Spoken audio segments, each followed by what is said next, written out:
Hello, my farmer friends. This is Corinna coming at you from my home farm in Elmore again. I just talked to you guys a few days ago, but I wanted to pop in and do a really quick training on a particular topic that's been requested by several of you. And it is on the topic of how to do telephone interviews with your ideal customer.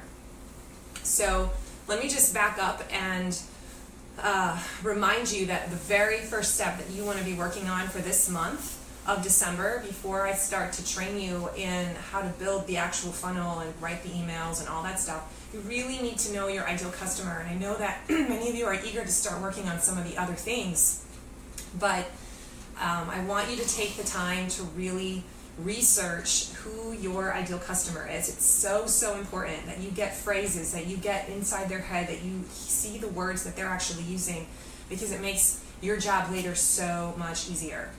So I've been sharing a lot of different information on how to find your ideal customer. We've done a whole separate video on how to put a survey together to send out to your CSA members or to your farm audience to try and figure out who they are. But one of the other things that I did that I think was a game changer was that I actually got on the telephone with my customers and had long interviews with over 20, I think I did like 30 people actually. You don't need to do that many. And so I wanted to share with you how I went through that process, why it was valuable, what the questions were that I asked, so that maybe you can have some guidance and be encouraged to try it, because I think this is one of the best things you can do to really see the patterns of your ideal customer.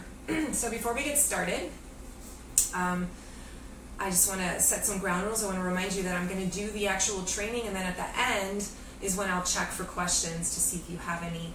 That way I can potentially pull this video out one day and put it on YouTube and kind of just cut the ends off. I'm also a little bit sick, and so I'm hoping I won't go into a coughing fit. So let me just get this going and we'll get started. So I began my interview process about 1.5 years ago, 2 years ago, and the goal of the interview process was actually to try and solve the member retention problem, as I've shared before.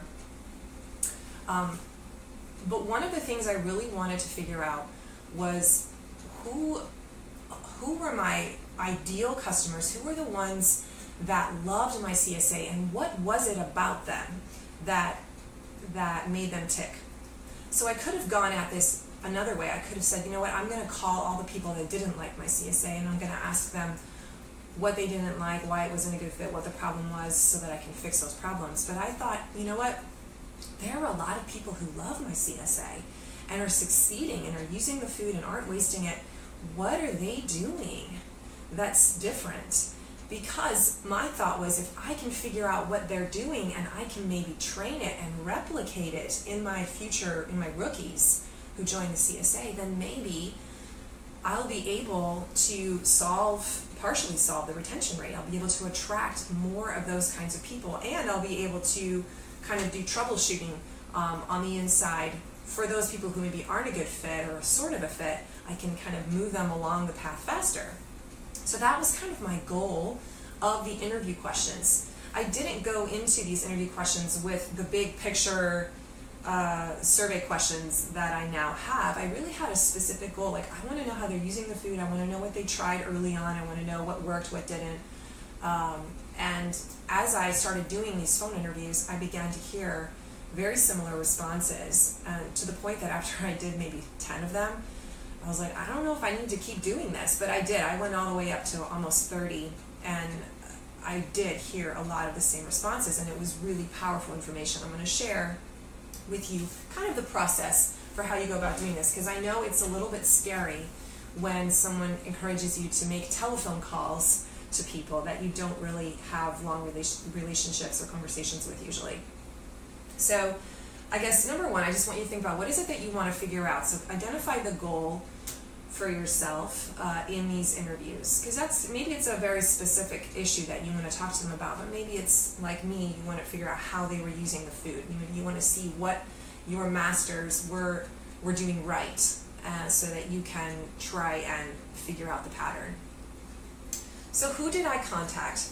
I handpicked my customers, and we all know, I mean, we have 400 members, okay, but I have a special relationship with, I don't know, about 30 or 40 of them, people who've been with us for a long time. And you can kind of, after you've done this, like I have for 10 years, you'll be able to tell who the people are that are your raving fans. And so those were the people that I wanted to call, the people that I knew were using my food, the people that I knew were talking me up, who were my brand ambassadors, because I knew that those conversations would not only give me good fruit to use, but it would be easier to talk to these people. I wouldn't be as scared. I knew that they would be a forgiving audience if I stumbled in my words. I knew that they would maybe even be honored and excited to talk to me for a long time.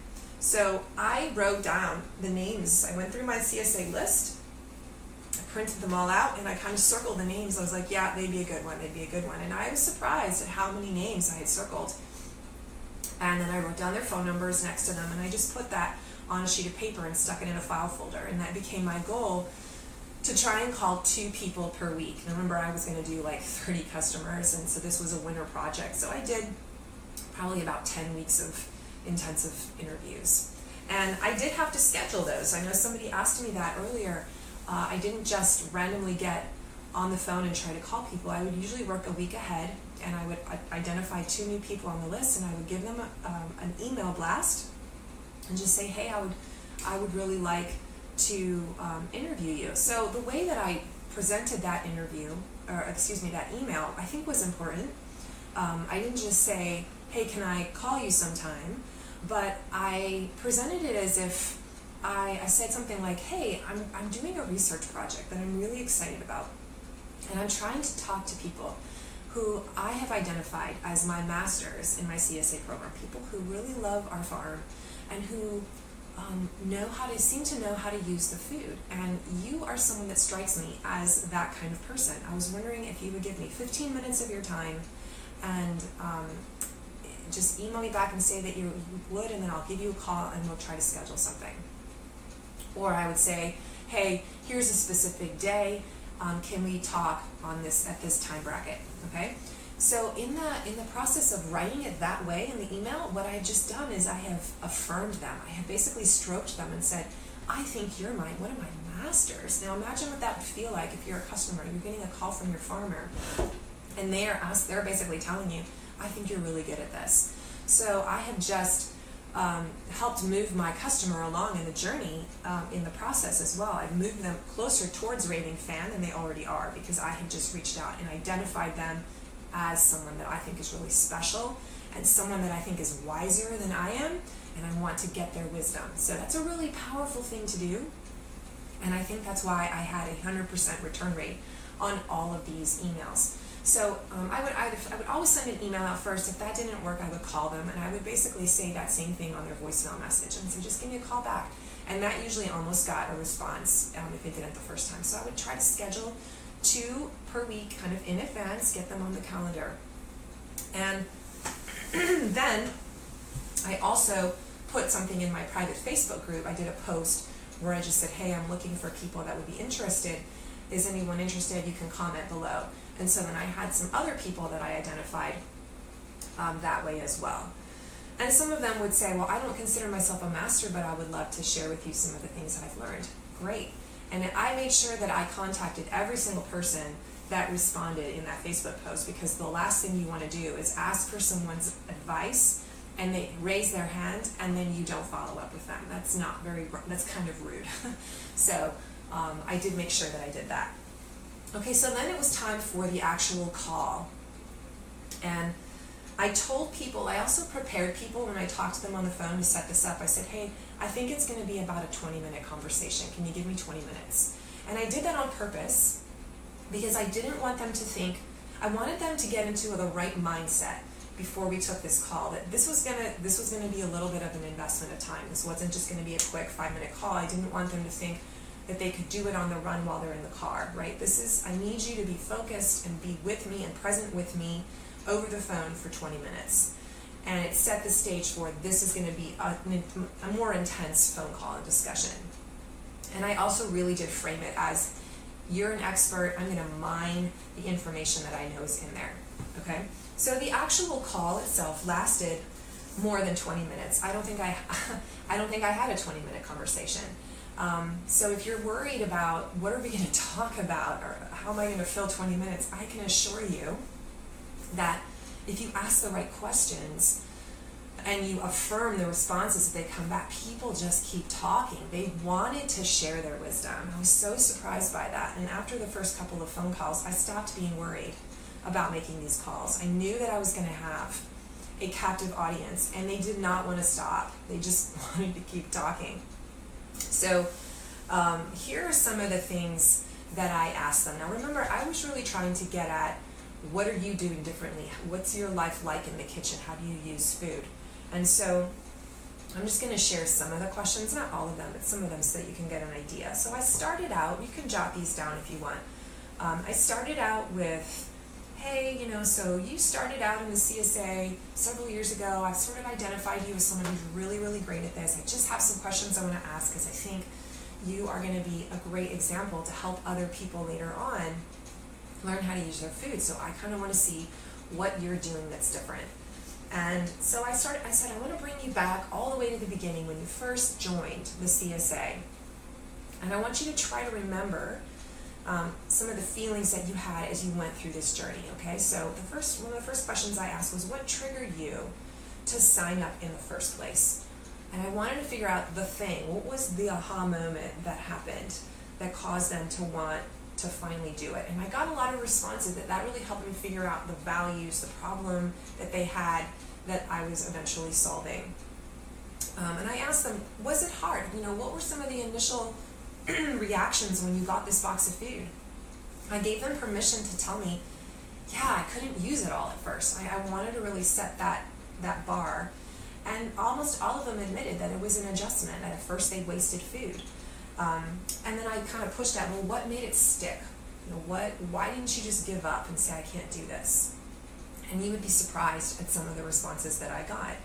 I asked them, what were probably the biggest pain points that you had in your first year or two of membership? What were the obstacles that you faced using the CSA box? Got a ton of similar responses there too.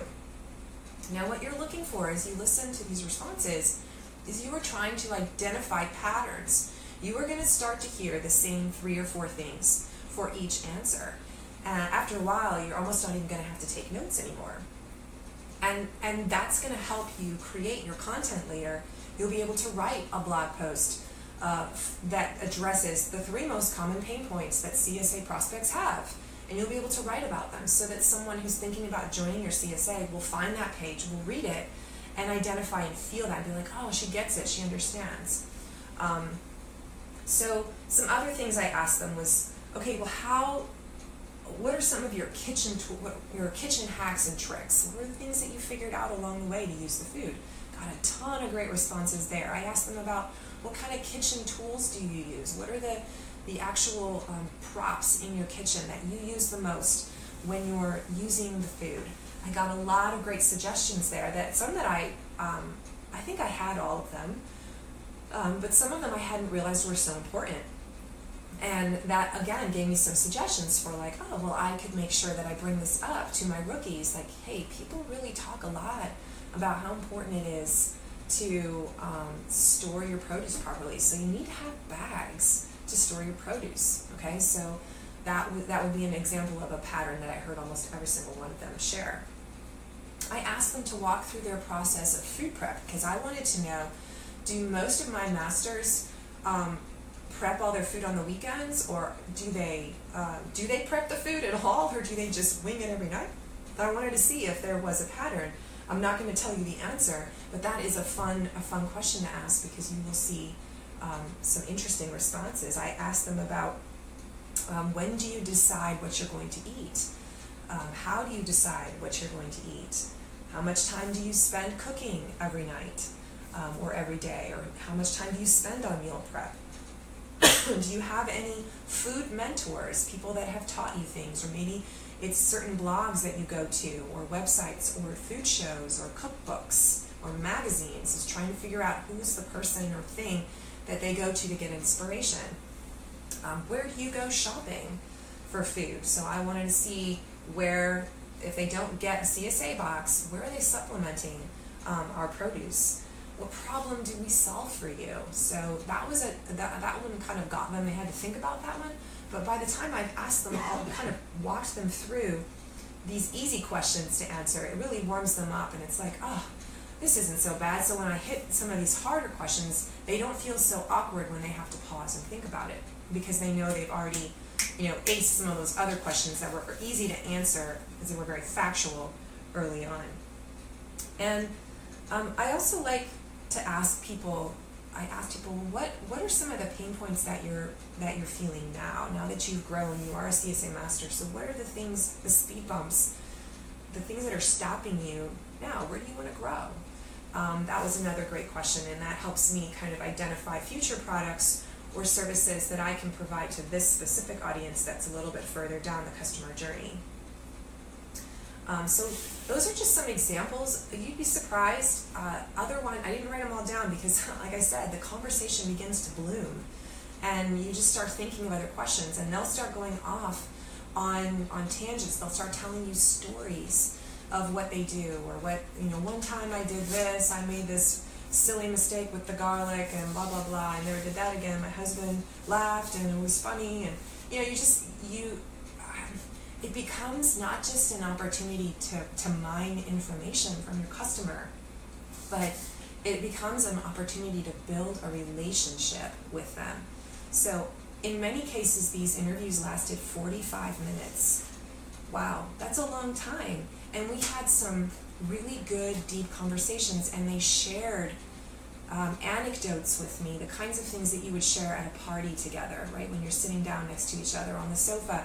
And so in the process, we've gotten closer. This isn't just a transactional relationship at the table when they pick up their box every week. Now, my farmer has taken some time to invest in me and ask me some questions. So this is valuable just to build relationships, and you are going to find that you are going to remember their names at pickup site even better. You're going to be able to reference something that you talked about and have like a little inside joke. It's just going to make you feel closer. And that is gold in itself, because again, people who join CSAs often aren't just doing it because they want vegetables. They're doing it because they want a relationship with a farmer. So being able to talk to your master customers, the ones that are already in that customer awareness pyramid, they're already down at the bottom of the funnel. They're already loyal. They are going to become brand ambassadors because of this conversation that you have with them, because you have just essentially told them, you are wise. I consider you a sage. And anytime someone feels that, they're now going to be loyal to you to the max. So this is a really powerful process, and I keep hearing it from my online mentors now. They talk about how they have a ritual of reaching out to their customers, even though they don't really need some of that information as much anymore. But at least 2 customers per month, they like to reach out and do a personal interview. I would recommend, I haven't done this yet, but if there's a way that you can record the conversation, either if you, I don't know if you'd want to do a Skype call, but if you have like Rev on your phone where you can actually record, it's a free app that records the conversation, that might actually be really valuable, because then you can send it to a transcriptionist. They can transcribe the conversation for you. I think it's $1 a minute. If you don't want to spend that much, that's fine, but just having a record of the conversation helps, because then you can actually go back and hear the words that they used when they told the story, and you can lift those sentences right out and put them into your marketing copy eventually, because some of those are really great nuggets, gold mines. So at the very least, you should take copious notes. Don't just sit there and listen. Write down the phrases that pop out at you over and over again, the patterns. But if there's a certain sentence that they say that just sounds powerful, write that down. I also encourage you to write a thank you note to them, because that is a kind of a nice way to sweeten the deal. So how did we use this information? So this information, basically we compared the responses with what we got in our online survey, and we saw that they were similar, they complemented one another. We wanted to check for that. But more importantly, I wanted to see, again, what my best of the best customers were doing. And I used their words, their tips and their tricks and their historical journey to help me speculate what a typical CSA rookie would go through of my ideal customer. If this is what it was like for the majority of my master customers, then it's probably like that for my current CSA rookies who will one day be masters. And so if they're experiencing pain points, if they experienced pain points 7-8 years ago when they first joined, are those pain points still happening now for my new rookies? And if so, what can I do to address them? Or I would listen to things that they did well, the tricks that they came up with, and I would think, well, maybe I can share 1 or 2 of those tricks in my training. So it helped give me ideas for content to even teach people so that I can nurture my customer along the journey, right? We want to move people from the before state, before they get your flagship product, to the desired after state. And there's a big gap between those two. If you just give them a product but you don't teach them how to use it, they won't have as good an experience and they probably won't turn out as loyal. So the more you can do to come in and serve them and share with them, hey, I've got some tricks to share with you about how to use the food. And guess what? They're not my tricks. They're the hacks that come from our CSA masters. Now that suddenly makes that information so much more viable. So that's kind of the way that we used that information. It gave me a whole bunch of ideas for the content that I could create for my video trainings, in my private Facebook group, for cheat sheets and PDF support materials, for ebooks, for blog posts. And I just wrote down all the ideas from the interviews, and I have this giant Google Doc of content ideas that I still pull from, so I don't have to sit there and think to myself, what would be helpful for them to learn, because I know from my masters what they did, and I just take it from there. So that is the power of the telephone calls. And I would say that you only, at the very least, try to do 5. I would say that 8 to 10 at the most is really all you need to do to get the gist of what you're gonna be able to mine. So that's not so hard. Make that a goal that maybe by the end of January or February, you've gotten all 10 people. Do a couple a week, and it's going to be a little scary on the front end, but remember, after you do a couple, you're going to realize that it's actually a really great experience and great process, because it affirms you as a farmer, but it also builds incredible brand loyalty for your customer. All right, that is the end of my training. Let me just see if you guys have any questions. Please shoot them out. And last time they didn't show up in my video. Let me see if they do this time.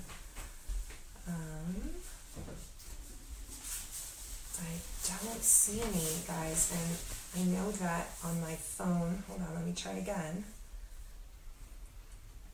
I didn't announce this, so you might not be on. Feel free to ask a question if you like in the comments, and I will be taking a look at it later this weekend, or starting this week. I am going to do one more video before Thursday this week, and it's going to be, again, another short one that teaches you and shows you a special tool I use to get inside the head of my ideal customer. It's called the before and after grid. So look for that ScreenFlow video in a few days. All right? Thanks so much for joining me, guys. Talk to you soon.